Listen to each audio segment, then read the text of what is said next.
Bayan. Good morning, sir. Magandang umaga Robert at Doris.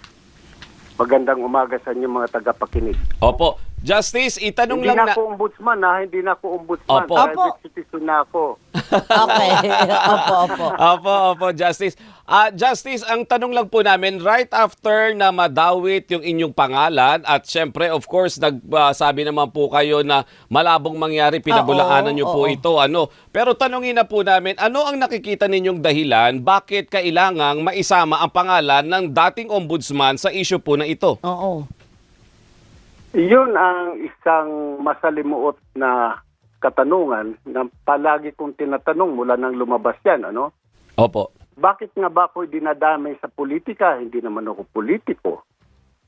Bakit nadamay ang pangalan ko? Dalawang affidavit kasi ni Madriaga. Mayroong affidavit ng November 2025